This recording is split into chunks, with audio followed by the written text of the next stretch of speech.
Of course, that depends on, the class that the person is teaching and the subject that they are teaching. पर अगर आप पटना चले जाएं, आप Khan sir से मिले, तो वो आज के ज़माने में भी एक 6 महीने का कोर्स 200 रुपए में पढ़ाते हैं। सोच सकते हैं आप। अप्रैल 2020 में YouTube पर शुरुआत करने के बाद खान सर के 20 मिलियन फॉलोअर्स हैं। जाहिर सी बात है कि देश की काफ़ी युवा इनसे पढ़ भी रहे हैं और प्रेरित भी हो रहे हैं। And he in turn knows exactly what young India is aspiring towards. तो चलिए जानते हैं उनसे यंग भारत के बारे में। Please welcome on stage Khan sir from Khan GS research centre. आइए प्लीज हमारे साथ स्टेज पर। And to lead this conversation, please welcome one of India's most read, watched and loved storytellers, Chetan Bhagat. Welcome, Chetan.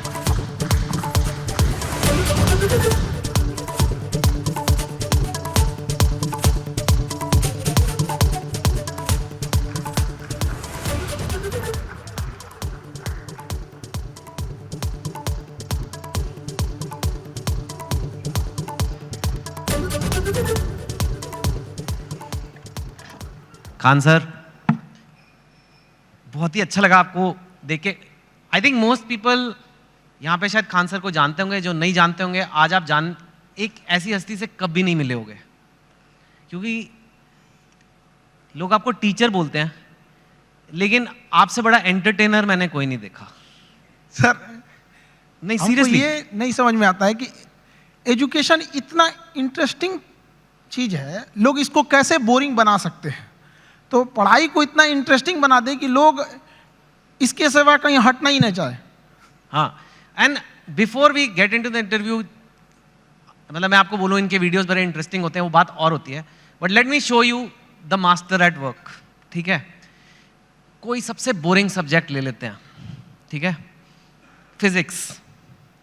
Physics, उसमें कोई topic मैं याद कर रहा हूँ अपने IIT के दिन, इलेक्ट्रिक करंट अगर किसी को समझाना है बच्चे को, बिहार में हो, वो कहीं पे भी हो सकता है, और जिसको ज़्यादा नॉलेज नहीं है, इलेक्ट्रिक करंट क्या होता है, कैसे होता है, वोल्टेज वगैरह 3-4 मिनट में अगर समझाना है, तो अगर मैं आपको बोलूँ इलेक्ट्रिक करंट का चैप्टर पढ़ना है, बोलोगे my God such A boring text book. अब हम खान सर को कहते हैं इलेक्ट्रिक करंट। सर देखिए, हम लोग को जो पढ़ाना होता है तो उसमें एक एक्सपेक्ट ये भी होता है कि लड़कों को एग्जाम में पास करके एग्जैक्ट नंबर भी देना है, तो हमें उस एग्जाम के पॉइंट ऑफ व्यू तक पहुंचने में एक अच्छा खासा टाइम लगता है। लेकिन समस्या क्या आ जाती है कि हमारे सामने बच्चा जो पढ़ के आ रहा है, जो गांव से आ रहा है, तो कई ऐसे गवर्नमेंट स्कूल या फिर ऐसे जगहों से वो पढ़ के आ रहा है कि जिसका स्टैंडर्ड एकदम मतलब हम एवरेज से भी नीचे समझ जाते हैं। तो सबसे पहले तो चैलेंज हो जाता है उसको ऊपर लेके आना वहाँ तक। तो एक इलेक्ट्रिक करंट जैसे आप बोले वहाँ पे, तो लड़के जब शुरू में आते हैं तो उनको ये नहीं समझ में आता कि एम्पियर क्या चीज़ है, वोल्टेज में अंतर क्या नहीं समझ पाते, तो उनको समझाना काफ़ी चैलेंजिंग हो जाता है। तो वही एक छोटा मोटा कि हम लोग ये समझते हैं कि जब हम लोग पढ़ते थे तो हमारे दोस्त हमें अच्छे से समझा देते थे, और वो देहाती भाषा में समझाते थे, और टीचर लोग एक स्टैंडर्ड फॉलो करने लगते थे। तो हमें ऐसा लगता था कि मेरा दोस्त ही ज़्यादा जानकार है लेकिन ऐसा नहीं कि टीचर के पास नॉलेज रहता था, बस बताते नहीं थे। तो हम लोग के पास जब लड़के आते हैं इलेक्ट्रिक करंट के लिए, तो उसको क्या समझाएगा आदमी कि एक इलेक्ट्रॉन एक छोटा सा पार्टिकल होता है, वो कितनी ज़्यादा आ रहा है, कितना ज़्यादा आ रहा है, वो संख्या में दिख रहा है, कितनी भीड़ आ रही है, वो भीड़ उसके लिए एम्पियर हो गई, कितनी भीड़ आ रही है, और किस प्रेशर से भीड़ आ रही है वो उसके लिए वोल्टेज हो गया। अगर 220 वोल्ट है तो उसका प्रेशर अलग, 440 है तो उसका प्रेशर अलग। तो जहां भी हम लोग भीड़ से निकलते हैं तो क्या चीज़ होती है, दो ही चीज़ें होती हैं, भीड़ कितनी है और किस स्पीड से निकल रही है। तो जितनी ज़्यादा में भीड़ है वो उसका एम्पियर हो गया, जिस प्रेशर से निकल रही है वो उसके लिए वोल्टेज हो गया, जितना ज़्यादा होगा वो। तो इससे क्या होता है ना कि लड़के को पहले समझ में आता है कि नहीं वो रिलेट कहाँ करना है, फिर धीरे धीरे तो वो चीज़ें उसको एग्जाम तक तो पहुँच ही जाएगा, लेकिन उसको अपने पास हौसला ना खो दे शुरुआत में ही, इसलिए उसके एक फ्रेंड की तरह पढ़ाना जरूरी होता है। ठीक है, यू सॉ और मैंने तो वो वीडियो देखा है आपका इलेक्ट्रिक करंट का, उसमें तो अभी तो आप फिर भी उसमें और भी हैं कि 440 वॉट का झटका लगा तेरे छूने से। वो एक्चुअली गाना था, तो हमने उसी पे कोरिलेट कर दिया, क्योंकि लड़के आजकल ना गाना वाना बड़ा सुनते रहते हैं सब आजकल, तो हमें लगा कि यहीं से इन लोगों को, मतलब हम ये नहीं कहते हैं कि तुम अलग से टाइम निकालो, बट जिस चीज़ों को वो देख रहा है, जिसके सराउंडिंग्स में वो रह रहा है, उसमें हर जगह पढ़ाई छुपी हुई है, हम क्यों ना उसको उसी से कोरिलेट कर दें। टंगस्टन का आपने बताया कि लाल हो जाता है, वो दो लोग लड़ रहे हैं, जरा वो भी बताइए। हाँ, वो जैसे लड़कों सब आते हैं सब, तो उनको ये समझ में नहीं है फिजिक्स ना। एक तो कुछ ऐसे होते हैं दिमाग में लेके चले आते हैं, भैया ये तो मेरे लिए बना ही नहीं है। ऐसा नहीं है। हमारा कोशिश ये रहता है कि एक मजदूर जो है, अगर मजदूरी करके आ रहा है, उसने पढ़ाई नहीं किया है, फिर भी उसको अगर क्वांटम फिजिक्स समझा दिया जाए, ये होती है टीचिंग वहाँ पे, ताकि आपका बैकग्राउंड से कोई मतलब नहीं हो। हम जो टॉपिक अभी पढ़ रहे हैं यहाँ तक समझ में आए। टंगस्टन जैसे आप बोले थे यहाँ पे, तो लड़कों लोग को प्रॉब्लम हो रहा था, तो हमने बस उन को यही बताया कि जैसे आप लोगों को गुस्सा लगता है, तो अलग अलग तरीके से कोई गुस्सा होता है। कि कोई गुस्सा होगा तो गालियां देने लगता है, कोई एक दो हाथ लगाने लगता है, कोई सरापने लगता है कि तुम्हारा ये हो जाए वो हो जाए वहां पे। उसी तरह मेटल्स की अलग अलग खासियत होती है। टंगस्टन उसमें है, उसको करंट देंगे तो गुस्से से लाल हो जाएगा, इसलिए हीटर में उसको लगाते हैं। ये सॉरी, टंगस्टन देंगे तो चमकने लगता है, इसलिए बल्ब में डाल देते हैं। अलग अलग चीजें होता है। नाइक्रोम होता है, चमक के हीट देने लगता है। तो वही, वो जिस चीज को देखा है उस चीज में उसको अच्छे से समझाया जाए।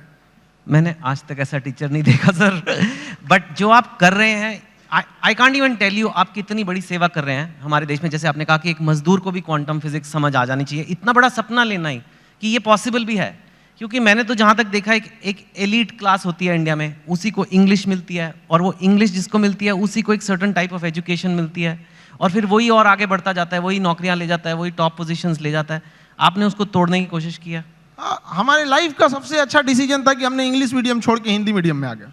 आपने ये इंग्लिश मेरी जिंदगी का सबसे अच्छा डिसीजन था। अगर हम नहीं छोड़े रहते तो कहीं कुछ भी नहीं गए रहते। क्या पढ़ रहे हैं हमें नहीं समझ में। हाँ, जरूर है कि इंग्लिश मीडियम में या फिर जो आजकल के स्टैंडर्ड है उसमें हम जितने पैसे खर्च कर रहे हैं, जितना इंफ्रास्ट्रक्चर कर रहे हैं, तो अगर हम हजारों की भीड़ अगर किसी चीज में लगाएंगे तो एक दो तो सफल होके आएंगे ही आएंगे ना। लेकिन एक ये भी तो देखिए हमने कितने उसमें लगाए और कितना आउटकम आया यहाँ पर। तो हिंदी मीडियम के आप स्कूल में, हमारे यहाँ पे एक स्कूल में हम जब पढ़ रहे थे सरकारी स्कूल में, तो ऊपर से टूट के गिर गया था छत, थोड़ा सा तो फूट गया सर यहाँ पे मेरा। अब बताइए वहाँ के लड़का सबको तो पहले दिखना पड़ता है कि मेरा बिल्डिंग कैसा है। तो ये सब भी तो मायने रखता है वहाँ पे। तो ऐसा नहीं है कि उनको जितना हम लोग अगर मोटिवेट करें या। अच्छा, एक चीज़ और भी है, लोग सफल होने के बाद ना इंग्लिश को ज़्यादा प्रीफर करने लगते हैं। तो ऐसा लगने लगता है कि इंग्लिश ही है, बहुत बड़ी भाषा ही है। ऐसा नहीं है, भाषा बाधा नहीं होनी चाहिए, खास करके एजुकेशन में। जी हाँ, बिल्कुल। आपका बचपन कैसा था? मैंने सुना है बहुत मतलब पैसे की कमी रही, ये वो, कितनी आपने गरीबी देखी है काफ़ी। मैं जानना चाहता हूँ क्योंकि लोगों को पता लगे कि आपके बैकग्राउंड के लोग भी कितना ऊपर गए हैं, तो इसके लिए ये बताना ज़रूरी है कि आपका बचपन कैसा था। अब गरीबी की हम क्या बोलें, हमने गरीबी को उतने पास से देखा है कि लोग अपनी पत्नी को उतना पास से ना देखे होंगे। लेकिन फिर भी कुछ चीजें थी, दोस्तों ने काफी हेल्प किया। वो अपने पॉकेट खर्च में से कुछ पैसे देते थे ताकि आदमी पढ़ सके यहाँ पे। तो काफी दोस्तों ने भी हेल्प किया यहाँ पर। और धीरे धीरे कुछ टीचर्स भी आए हैं, वो लोग ने भी, पहले कुछ टीचर थे जो मतलब बहुत कम फी में पढ़ाते थे। तो हमें भी ऐसा लगा था कि जैसे हमारे साथ के बहुत सारे लड़के, उनको अच्छी कोचिंग्स मिल गई 10th और 11th के बाद, तो उन लोग काफ़ी अच्छे अच्छे जगह पढ़ने लगे। हम लोग उनको देखते थे तो ऐसा लगता था कि ये जगह हमारे लिए नहीं है, एक अलग सी फील आती थी कि ये मेरे लिए नहीं है यहाँ पर। तो फिर जब हम लोग टीचिंग में आए तो हमने सोचा था कि भाई कोई भी गरीब से गरीब लड़का के लिए वो बड़े से बड़ी शिक्षा ग्रहण करने के लिए सपना देख सकता है और उसका सपना पूरा होगा। Very nice. सुना है कि आपके पास एक बार घर जाने के लिए 90 रुपए की टिकट थी, आपके पास थे नहीं 90 रुपए, 40 रुपए थे, तो इसलिए आप जा ही नहीं पाए घर। कुछ ऐसा भी कुछ हुआ था? वो दिन मेरे ज़िंदगी का सबसे मतलब अजीब सा दिन था, क्योंकि हम जब कोचिंग चालू किए तो हम मेरे दादाजी ने हमसे, जब प्रॉब्लम्स इतनी ज़्यादा आने लगी तो दादाजी ने बताया कि देखो, सपने तो इंसान के बहुत बड़े होते हैं, सपने कभी मतलब ख्वाहिशें ख़त्म भी नहीं होती हैं, लेकिन कुछ ज़रूरतें होती हैं। तो पहले अपनी ज़रूरतों को देख लो, फिर उसके बाद अपने सपनों के लिए आगे बढ़ना। और दादा का रोल बहुत बड़ा होता है ज़िंदगी में। एक पोता के लिए उसकी ज़िंदगी का पहला दोस्त उसका दादा होता है, और एक दादा के लिए उसकी ज़िंदगी का आखिरी दोस्त उसका पोता होता है। तो मेरे दादाजी ने एकदम दोस्त की तरह रहे उन्हें। तो सबसे पहले हमने होम ट्यूशन चालू किया, जहाँ से हम बेसिक चीज़ें निकाल सके। तो पहली बार हमने एक बच्चे को होम ट्यूशन दिया तो उसको 600 रुपये मिले वहाँ से, जिससे कुछ रूम रेंट वगैरह निकल जाए। फिर एक 800 का मिला, ऐसे मिलते मिलते गया। उसके बाद हम एक कोचिंग्स में गए पढ़ाने के लिए। तो वो कोचिंग में शुरुआत में 4-5 लड़के थे, अगले दिन 50-60 हुए, फिर धीरे धीरे बढ़ते गए। एक हफ्ते में पूरा क्लास ही चेंज हो गया। तो हम पढ़ाने लगे, कोचिंग बहुत अच्छे चलने लगी। तो उन लोगों ने कहा कि फीस आपको बढ़ाना पड़ेगा क्योंकि पैसे तो वहीं से आएंगे आप। तो हमने फीस बढ़ाने का विरोध किया, तो उन लोगों ने कहा ऐसे नहीं होगा। तो फिर हम अपने से पढ़ाना चालू कर दिए। तो हमारी कोचिंग में क्या हुआ कि बम चल गया, बम। एक्चुअल बॉम्ब फेंका एक्चुअल किसी बॉम्ब ने। वहाँ पे धड़ाधड़ गिरने लगा, हम लोग को दिमाग काम नहीं किया वहाँ पे। और क्या किए, सारी चीज़ें तहस नहस हो गई। अब हमको लगा कि अब घर जाना पड़ेगा, और घर जाने के लिए पैसे 90 रुपये चाहिए होते हैं, हमारे पास वही 40-50 रुपये थे। तो हम कहें कि अब घर भी नहीं लौट सकते, यहीं रुकते हैं, शायद कोई रोक रहा है हमें। वाह, तो जहाँ 40-50 रुपए की बात थी, मैंने सुना है कि आपको अभी थोड़े दिन पहले ही किसी एजुकेशन कंपनी ने कहा कि आप हमारे साथ आ जाओ नौकरी, और इनको जॉब ऑफर मिला, यू कैन से, एक तरह से, एंड वो जॉब ऑफर था 107 करोड़ रुपए का। तो यू नो व्हेन, एक वो दिन भी आपने देखे हैं जो 40-50 रुपए नहीं है, घर जाने के दुकान बंद करके, और 100, लेकिन स्वैग देखो, आप मना कर दिया। हमने मना कर दिया है, हमको 140 करोड़ नहीं चाहिए हमें। 140 करोड़ में आप पैसे ले सकते हैं, लेकिन जो स्टूडेंट का प्यार होता है वो कभी नहीं खरीद सकते हैं। जिस दिन मेरे इंस्टीट्यूट पे बम चला था, पुलिस बाद में आई थी, अगल बगल जितने लॉज थे, जब लड़कों को पता चला था तो पूरे लड़के छाप लिए थे सबको, और पूरे ऑर्गेनाइज अगल बगल की कोचिंगें डर के मारे बंद हो गई थी, और हमारी कोचिंग बम लगने के बाद भी नेक्स्ट बैच से एज इट इज चली थी, बाकी बच्चे नीचे खड़े थे। ये 107 करोड़ में कोई नहीं खरीद सकता है। और हम जिस जगह से आए हैं, बिहार से, यहाँ का अलग ही एक स्वैग है। वो तो मुझे पता है, हाँ। हम लोग उसका अलग स्वैग है। हमारे यहाँ किसी का दिल टूटता है तो वो मजनू नहीं बल्कि माझी बन के पहाड़ तोड़ देता है। अरे बाप, हमारे यहाँ हर जगह उगते सूरज की पूजा की जाती है, हमारे यहाँ डूबते सूरज को भी पूजा किया जाता है। हमारे यहाँ युद्ध से पहले बुद्ध पढ़ा दिया जाता है। तो हम उस जगह से आए हैं जहाँ पे अगर किसी को ऐसा लगेगा कि उसको दबा के उसको रास्ते से हटाया जा सकता है, तो नहीं हो सकता है वो। अरे वाह। लेकिन यू नो अभी ये ऐसा फील्ड बन गया है, कोचिंग, एजुकेशन वगैरह, जहाँ लोग बहुत, आपकी बात अलग है, लेकिन लोग बहुत पैसे बना रहे हैं, लाइक ऐसे खबरों में तो आ रहा है। बहुत करोड़ों में। हमने यूपीएससी जो चालू किया, पैसा आपको मोटिवेट नहीं करता? नहीं, पैसे हमारा एक अलग सपना है। अब किसी को बोलते हैं तो उसको अजीब सा लगता है। जैसे कोई घर है, अगर वो सड़क से ज़्यादा नीचे धंस गया तो एक टेक्नोलॉजी आ गई है, जैक लगा के उसे उठा देते थे।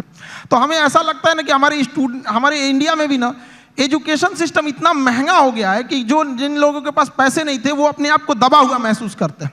तो हमने इंडिया के सबसे बेस्ट टीचरों के साथ अपने साथ जोड़े, और उन लोगों को भी धन्यवाद देते हैं जो जुड़े।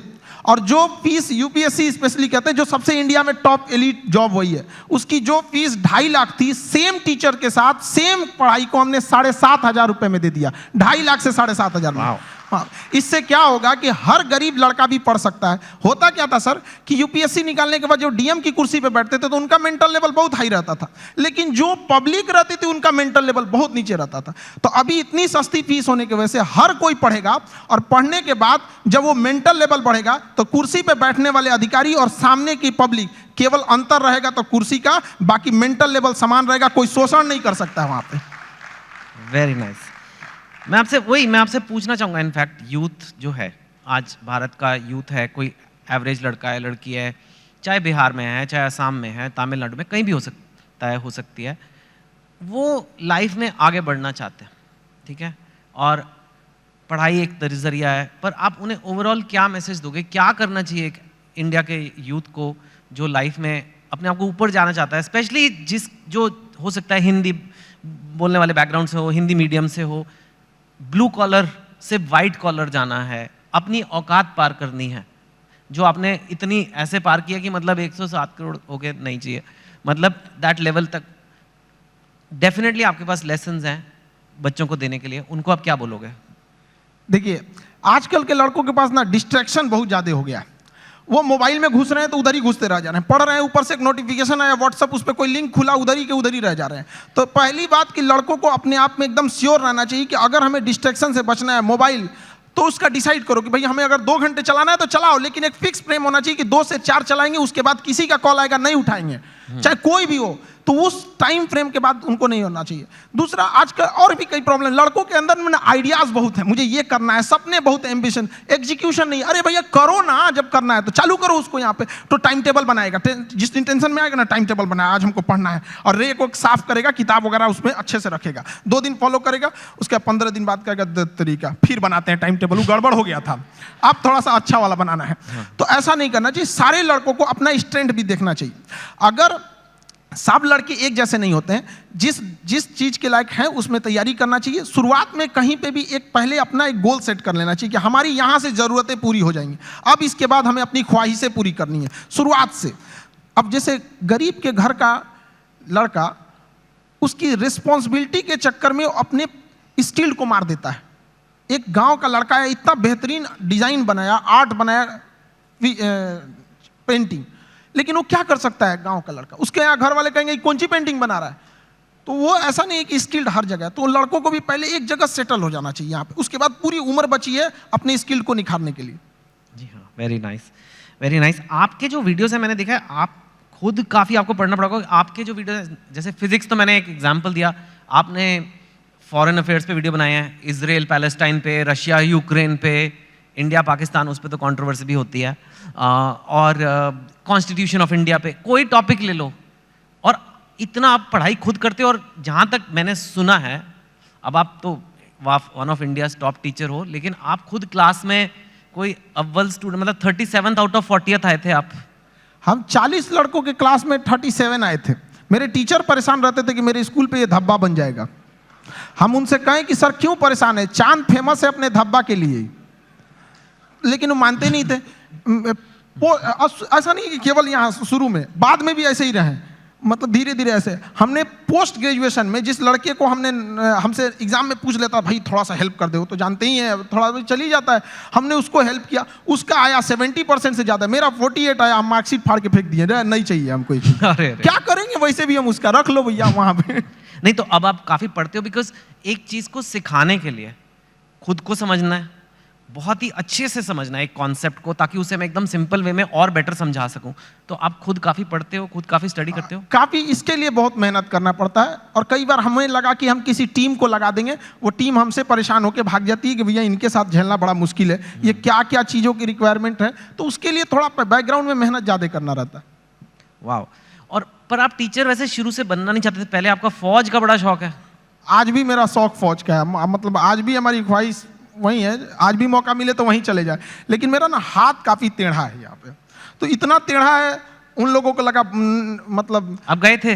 हाँ, एनडीए का एग्जाम दिए, यूपीएससी लेती है, हम सारे लोगों को बताए देखिए यूपीएससी एग्जाम लेती है, और इसका फीस भी 150 रुपये का फॉर्म आया उस समय एनडीए का, हम लोग के समय। लोगों को लगा कि तो हमको सब लोगों को लगा कि अभी फौजी बन जाएगा, लेफ्टिनेंट। हम गए वहाँ से, बाद में पता चला ये गड़बड़ है, तो रिजेक्ट हो गए। हालांकि ऐसा नहीं है कि वो लोग सेलेक्ट कर लेते तो अच्छा ही करते हैं वहाँ पे। कभी कभी हमने फौज पे, हथियारों पे, मिसाइल पे ऐसी वीडियोस बना देते हैं कि लोग हमको उधर से फोन आने लगता है, यार इतना थोड़ी बताना है, आप इतना भी मत बता दो वहाँ पे। और फिर उसके बाद आपने ये शुरू किया। मुझे एक बात बताइए, अब हम जनरल बातें करते हैं, हाँ एक दो। आप बिहार से हैं, और बिहार को शायद आपसे अच्छा बहुत ही कम लोग समझते होंगे। बिहार का पर कैपिटा इनकम या बेरोजगारी या कोई भी इकोनॉमिक मैट्रिक्स आप ले लीजिए, आई एम श्योर आपने वीडियो भी बनाए हुए हैं, आप तो यूपीएससी की तैयारी कराते हैं। सपोज करिए जैसे साउथ की स्टेट्स हैं या कहीं से काफ़ी कम है, और ऐसा हिस्टोरिकली नहीं था, तो क्यों है ऐसा और कैसे बदला जा सकता है? देखिए, बिहार के पिछड़ेपन का कई कारण है, तो हमें अब उस कारणों के पीछे अब उतना भागेंगे लोग तो सही नहीं है, फिर तो कारण गिना के चलेंगे। हाँ, अब आगे बढ़ सकता है। अब हम बच्चों से जब मिलते हैं तो उनके क्या कारण, एक दो कारण तो बताइए। देखिए, एक वहाँ पे एजुकेशन सिस्टम जो था पूरी तरह से चरमरा गया है। एजुकेशन सिस्टम जो अच्छा है वो इतना महंगा है कि एक लेवल के लोग वहाँ जा नहीं सकते उस चीज़ों को। दूसरा, किसी भी तरह का कहीं पे भी फिनेंशियल चीज़ें ना होती हैं, एक्टिविटीज़ होती हैं, तो बाकी उसके साथ साथ कई चीज़ें की ग्रोथ होने लगती है। जैसे गरीबी अगर घुसेगा ना तो कई चीज़ों को तबाह करके रख देता है वहाँ पे। तो पॉपुलेशन ज़्यादा होने की वजह से गरीबी ज़्यादा हो गया, इंडस्ट्रियलाइजेशन हुआ नहीं, फ्रेड रूल ला दिया गया ताकि यहाँ से मिनरल्स वगैरह, उस समय झारखंड साथ में था भी, तो यहाँ से मिनरल्स बाहर जाते थे तो उस पर गवर्नमेंट सब्सिडी दे देती थी, जिस वजह से इंडस्ट्रीज को लगा कि क्या जरूरत है यहाँ इस्टेब्लिश करने में। नेचुरल प्रॉब्लम्स भी है, बाढ़ वगैरह की, तो कई कारणों से बिहार काफ़ी पीछे रह गया। लेकिन अभी का क्या है कि एजुकेशन ही एक ऐसा रास्ता है, एक ऐसा हथियार है एजुकेशन, जो किसी मेटल डिटेक्टर में भी नहीं पकड़ा जाता है। लेकिन इसकी एक ही खराबी है कि ये काफ़ी लॉन्ग टाइम समय लेता है। चावल की खेती 1 साल में रिजल्ट दे देता है, शीशम सागवान लगाइएगा 15 साल में हो जाएगा। एजुकेशन एजुकेशन आपको 20-25 साल लेगा, लेकिन एक ऐसा इन्वेस्ट है जो जिंदगी भर आपको रिटर्न देते रहेगा यहाँ पे।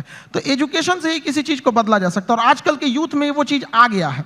अब वो ना ब्रॉड लेवल पे सोच रहे हैं, और कई बार ऐसे यूथ भी घबरा जाते हैं कि सर कहीं कहीं ऐसे न्यूज़ भी आती है कि इतना पढ़ा लिखा होकर छोटा जॉब कर रहा है। ये हकीकत है, और इसे देखा भी गया है कि बहुत पढ़े लिखे लोग छोटे जॉब में भी गए हैं, लेकिन वो बहुत दिन तक वहाँ रुकेगा नहीं।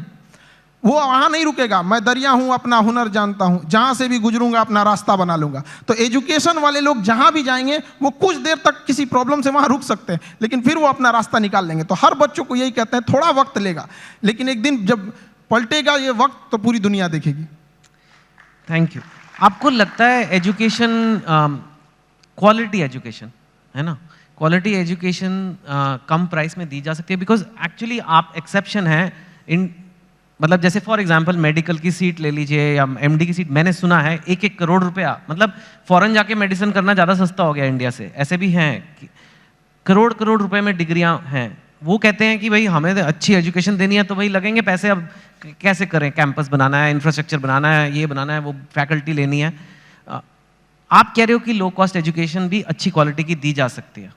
बिल्कुल दी जा सकती है, और हमने किया भी है। अगर किसी चीज़, किसी लड़कों से हम यही कहते हैं कि अगर आपको इंडिया के किसी बेस्ट टीचर को ढूंढना है तो 2 तरीके हैं। या तो आप सर्च कीजिए who is best teacher for UPSC, या तो आप खान ग्लोबल स्टडीज पे आके चेक कर लीजिए यहाँ कौन पढ़ा रहा है। तो दोनों में रिजल्ट सेम ही आने वाला है यहाँ पे। अब जैसे आप कह रहे हैं कि एजुकेशन को चेंज किया जा सकता है, गवर्नमेंट किसी चीज़ को लेकर पकड़ के बैठ गई है। मेडिकल कॉलेज के इतने नॉर्म्स है, यूनिवर्सिटीज़ के इतने नॉर्म्स है। हम चाहते हैं कि हम लोग के पास जैसे एजुकेशन सिस्टम में कुछ सुधार होना चाहिए। एजुकेशन एक अलग चीज़ है, स्किल एक अलग चीज़ है। आप यहाँ पे बैठे हैं ड्यू टू योर स्किल, वरना सवाल तो कोई भी पूछ सकता है। तो एज इट इज़ महत्व देना चाहिए एग्जाम में कि अगर 500 का एग्जाम है किसी एकेडमिक चीज़ों की, तो उसमें 250 एजुकेशन होना चाहिए और 250 उसमें स्किल होना चाहिए। हम लोग किस पे भाग रहे हैं? एजुकेशन पे, स्किल्ड पे नहीं भाग रहे हैं। एजुकेशन, स्किल्ड, एक्सपीरियंस, ये 3 चीज चाहिए सबको सक्सेस होने के लिए। हम लोग को अगर गवर्नमेंट दे दे कि भैया एक यूनिवर्सिटी आप खोलो, हम बताते हैं कि अगर हम लोग को एक परमिशन दे दे तो बाकी यूनिवर्सिटियों को प्रॉब्लम हो जाएगी, लोग उंगली उठाने लगेंगे, देखिए 4 दिन हुआ यूनिवर्सिटी खोले, कैसे होता है चीज।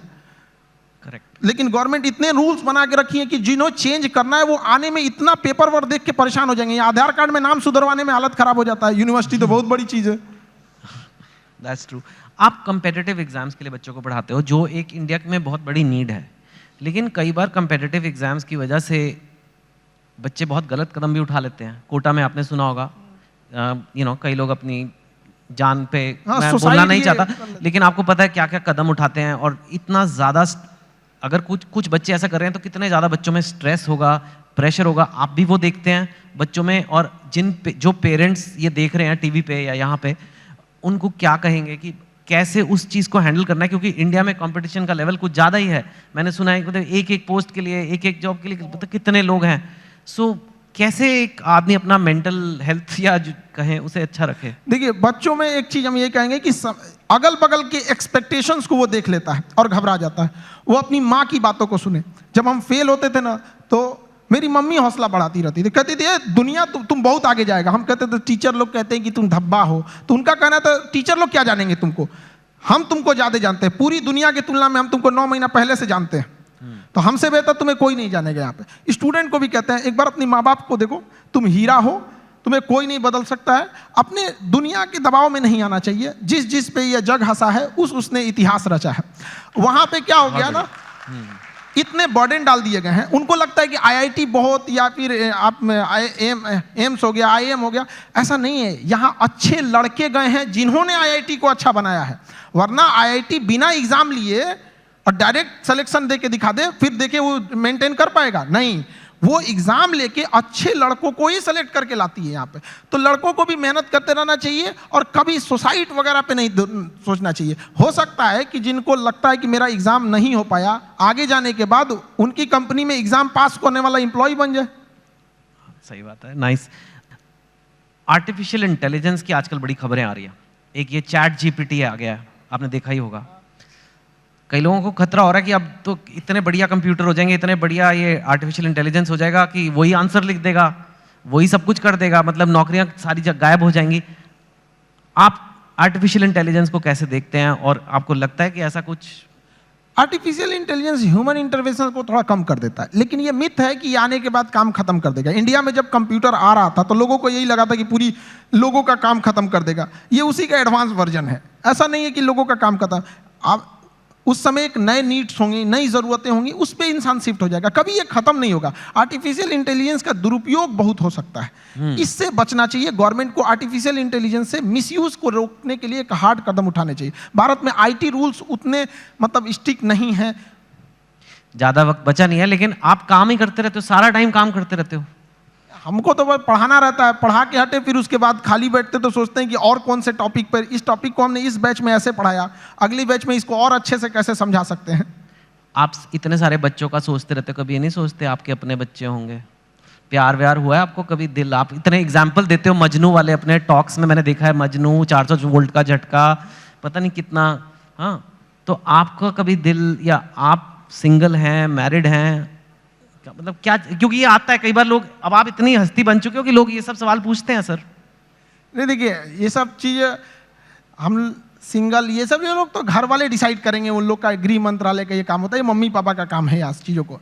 आजकल के लड़कों को बस ये कहेंगे, ये सब डिस्ट्रैक्शन से उन लोगों को बचना चाहिए यहाँ पर। और रही बात हमारा, तो हमको मेन काम रहता है लड़कों के बारे में ही सोचते रहे, स्टूडेंट को कैसे समझाया जा सकता है। अपने ही पानी में घुल जाना ही बर्फ का मुकद्दर होता है, तो हम लोग बच्चों के लिए और उनकी बेहतर कैसे किया जा सकता है, इसी पे ज़्यादा ध्यान रहता है।